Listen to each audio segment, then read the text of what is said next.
राज्य सरकारने हिंदी भाषेच्या सक्तीचा निर्णय मागे घेतल्यानंतर आज शुक्रवार दिनांक 5 जुलै रोजी ठाकरे गटाचे प्रमुख उद्धव ठाकरे आणि मनसे अध्यक्ष राज ठाकरे यांचा एकत्र विजयी मेळावा घेतलाय। महाराष्ट्राच्या राजकारणामध्ये गेल्या 20 वर्षापासून ज्या प्रसंगाची आतुरता होती, जो प्रसंग घडवण्यासाठी मराठी मनामध्ये सातत्याने कुठेतरी चर्चा होत होती, दोन बंधूंमधील मतभेद दूर करून त्यांनी एकत्रित लढलं पाहिजे असेही बोलले जात होते, तो प्रसंग आज अवघ्या महाराष्ट्राने पाहिला आणि क्षणभर स्तब्ध झालाय। शिवसेना पक्षप्रमुख उद्धव ठाकरे आणि मनसे अध्यक्ष राज ठाकरे यांनी आज मराठी विजय मेळाव्यामध्ये एकमेकांची गळाभेट घेतली आणि अवघा महाराष्ट्र काही क्षणासाठी स्तब्ध झाला। दोघांची विचारधारा प्रबोधनकार ठाकरेंपासून असल्याने या भेटीमध्ये अवघ्या महाराष्ट्राचे नव्हे तर संपूर्ण देशाचे लक्ष लागून राहिलं होतं। दोघांनीही मराठीवरून महाराष्ट्राला आवाहन करत मराठी म्हणून एकत्र राहण्याचे आवाहन केले। या मेळाव्यात राज ठाकरे यांनी मुख्यमंत्री देवेंद्र फडणवीस यांना जोरदार टोला लगावला।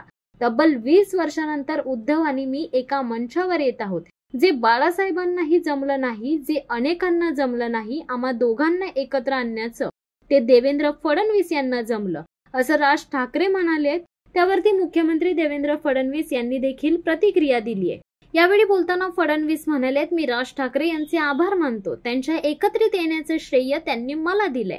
राज ठाकरे यांनी मराठी भाषा संस्कृतीवर विवेचन करताना भाजपकडून होणाऱ्या आरोपाला सुद्धा प्रतिउत्तर देत एक प्रकारे देशभरातील नेत्यांची शाळा कोणत्याही भाषेतून झाली असली तरी त्यांचा मातृभाषेसाठी असलेला कडवटपणा सुद्धा दाखवून दिला। मुंबईमध्ये मराठी माणसाचा विजयी मेळावा पार पडला। या मेळाव्यात उद्धव ठाकरे आणि राज ठाकरे एकत्र आले। गेल्या अनेक वर्षांपासून शिवसेना, ठाकरे गट आणि मनसेच्या कार्यकर्त्यांची असलेली ही इच्छा या निमित्ताने आज पूर्ण झाली। त्यामुळे राज्यातील अनेक ठिकाणी मनसे आणि शिवसेना ठाकरे गटाच्या कार्यकर्त्यांनी फटाके फोडून जल्लोष केल्याचं पाहायला मिळालं। यावेळी प्रकाश रेड्डी, सुप्रिया सुळे, अजित नवले, जितेंद्र आव्हाड, महादेव जानकर, जयंत पाटील, विनोद निकोले, आदित्य ठाकरे, अमित ठाकरे, संजय राऊत असे विविध पक्षांचे नेते उपस्थित होते। संपूर्ण राज्याचेच नव्हे तर दिल्लीपर्यंत ज्याची उत्सुकता होती ते म्हणजे ठाकरे बंधूंचा मेळावा आज वरळीतील डोम येथे होणार आहे। आपण जर पाहिलं तर लाखोच्या संख्येने मनसैनिक व शिवसैनिक इथे जमायला सुरुवात झालेली आहे। हिंदी सक्तीच्या विरोधात ठाकरे बंधूंनी राज्य सरकारला आंदोलनाचा इशारा दिला होता, मात्र राज्य सरकारने तो GR कुठेतरी रद्द केलेला आहे। याच पार्श्वभूमीवर ठाकरे बंधूंचा विजयी मेळावा आज इथे होणार आहे। आपण जर बघितलं तर थोड्या वेळापूर्वी मुंबईचा राजा म्हणजे जय जवान गोविंदा पथकाने देखील इथे सलामी देऊन गेलेले आहेत। त्याचबरोबर माझ्या उजव्या साईडला जर बघितलं तर मोठ्या संख्येने शिवसैनिक, मनसैनिक जमायला सुरुवात झाली आहे। ठाकरे बंधू या मेळाव्याला काय भाषण करणार, त्याचबरोबर राज्य सरकारला काय टीका करणार, त्यांच्या विरोधात काय टीका करणार, हे पाहणं आता औत्सुक्याचं ठरणार आहे।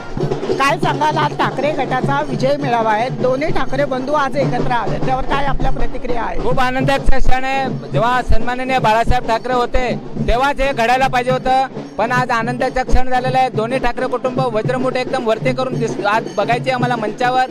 आणि माझे एक या अमराठी लोकांना संदेश आहे, जो महाराष्ट्रावर वाकड्या नजरेने बघणार, महाराष्ट्रद्रोही म्हणून त्याला आम्ही घोषित करणार आणि त्याला आम्ही सोडणार नाही, असेच चापकाचे फटके त्याला देत राहणार। आज तुम्ही वेगवेगळे पारंपरिक वेशभूषा, प्रतिकृती या ठिकाणी साकारली आहे, काय संदेश द्याल प्रतिकृती? आम्ही संदेश यासाठी देण्याचा केलेला आहे की जो महाराष्ट्रावर वेड्या वाकड्या नजरेने बघणार त्याला आम्ही सोडणार नाही आणि महाराष्ट्र सैनिक त्यांना सोडणार नाही। हा जो भी नेता असो, अभिनेता असो, कोणी असो, ना गुजरातला, ना कर्नाटकला, ना तामिळनाडूला, हिंदी सक्ती महाराष्ट्रातच का? कारण का हे जे सरकार आहे यांना नमवायचे असेल मराठी माणसाने एकजूट व्हायला पाहिजे, ही आमची इच्छा आहे।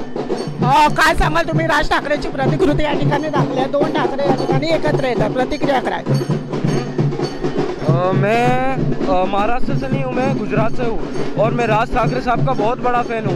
ये तो तुलसी जी ने मेरी एक इच्छा पूरी कर दी कि मैं आज यहाँ आ पाया और राज ठाकरे साहब का रोल कर पा रहा हूँ। और अगर ऐसा नेता गुजरात में होता तो गुजरात की और ज़्यादा प्रगति होती। जैसे ये तो महाराष्ट्र के लोगों बहुत धन्य है कि इन्हें ऐसा नेता मिला है। भविष्यात दोन ठाकरे एकत्र आले तर तुम्हाला आवडेल का? तुम्ही उद्धव ठाकरेची प्रतिकृती या ठिकाणी साकार? आज मैं उद्धव आणि राज ठाकरेचा फार मोठा फॅन आहे आणि हे दोघे भाऊ संगतीला आले तर पूर्ण महाराष्ट्रामध्ये आनंदाची गोष्ट आहे आणि खुशीची गोष्ट आहे आणि हर एक लोक आनंद साजरा करतात या मेळाव्यामध्ये आणि हे पुढे काम आणि जोराने करतील आणि संगतीला आले ते हा फार मोठा आनंदाची गोष्ट आहे सर. काय सांगा, कुठून आला तुम्ही आणि तुमचा आनंद कसा? आम्ही पालघरवरून आल्यात आणि हे तुलसी जोशी भाऊ हे माझे मित्र आहेत आणि आज आनंदाची गोष्ट आहे की आम्हाला हा मौका भेटला. काय सांगाल, सर्वप्रथम तुमचं नाव सांगा, कुठून आलात? आज दोन्ही ठाकरे बंधू एकत्र येणार आहेत, त्यांची विजयी सभा मेळावा या ठिकाणी संपन्न होतोय. काय वाटते, काय प्रतिक्रिया तुमच्या आहेत यावर? मी सायन GTB नगरला राहिला आहे. माझं नाव गुरुशरण सिंग लक्की आहे. मला मराठी येते आणि मला मराठी आवडते. लहानपणापासून मी मराठीमध्येच आहे आणि राहायला पण माझ्या जन्मभूमी पण मराठी आहे. माझ्या शाळेत पण शिक्षण मराठी झालं आहे आणि प्रत्येकाला मराठी यायलाच पाहिजे. ज्यांना कळलं नाही येत मराठी त्यांना एवढं सांगायचं आहे मला की तुम्ही प्रयत्न करा आणि एवढं सांगा की आम्ही प्रयत्न करू म्हणून. जय महाराष्ट्र. कुठेतरी मराठी भाषेची गळचेपी या महाराष्ट्रामध्ये, या मुंबईमध्ये होताना पाहते. ठिकाणी असलं पाहिजे असं नाही आहे. मी एवढंच बोलून माझे 2 शब्द पूर्ण करतो. आपण या ठिकाणी बघू शकतो महाराष्ट्र नवनिर्माण सेनेचे वैभव खेडेकर आपल्यासोबत आहेत. सर, काय सांगाल, आज 2 ठाकरे बंधू या ठिकाणी एकत्र आलेत, भव्य विजय सभा या ठिकाणी होणार आहे. दोन्ही भावांचा मिळून या ठिकाणी मेळावा होतोय. निश्चित आम्हाला आनंद आहे आणि या आनंदाचे साक्षीदार होण्यासाठी मी इथपर्यंत आलोय. मला वाटतं या मेळाव्यातनं निश्चित महाराष्ट्रात दिशा देण्याचं काम होईल. पुढे कळेल मराठी भाषा हे अस्तित्व आहे आणि या ठिकाणी खऱ्या अर्थानं या देशामध्ये भाषावर प्रांतरचना झाली त्यावेळेला मोठ्या प्रमाणामध्ये त्याची निश्चितपणे मला वाटतं की एक वेगळा परिणाम दिसेल. आमचा उद्देश या ठिकाणी राज्यातली मराठी भाषा आणि मराठी पण जे आहे टिकलं पाहिजे ही खरी आमची मला भूमिका वाटते आमच्या आज आहे. हमें बहुत अच्छा लग रहा है. आप पीछे देखेंगे तो खुशी का माहौल है, दिवाली जैसा जल्लोष है. पूरे महाराष्ट्र से कार्यकर्ता यहाँ आ रहे हैं. आज करोड़ों लोग टेलीविजन के सामने दोनों भाइयों को देखने के लिए बैठे हैं. यह उत्साह का वातावरण है और ये 20 सालों से लोगों की इच्छा थी, वो इच्छा आज हमारी पूरी होगी. आगे क्या होगा?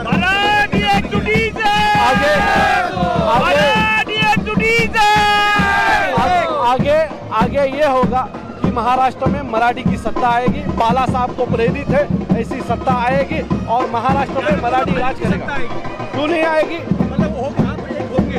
देखो, मेरी तो इच्छा है कि मराठी के लिए सब एकजुट होने चाहिए. जो मराठी को मानता है, जो मराठी के ऊपर प्रेम करता है, वो एकजुट होना चाहिए. यानी आपने एक दूसरे के खिलाफ लड़ाई लड़ी तो वक्त ने आपको सब समझा दिया, सिखा दिया, ऐसा बोल सकता हूँ मैं? मुझे लगता है कि हर एक महाराष्ट्र की पार्टी ने एक दूसरे के खिलाफ लड़ाई लड़ी हुई है.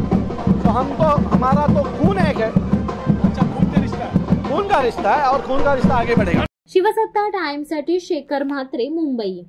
दे धडक बेधडक वृत्त देणाऱ्या आपल्या शिवसत्ता टाइम्स न्यूज चॅनलला लाल बटन दाबून सबस्क्राईब करा आणि बेल आयकॉनला क्लिक करायला विसरू नका.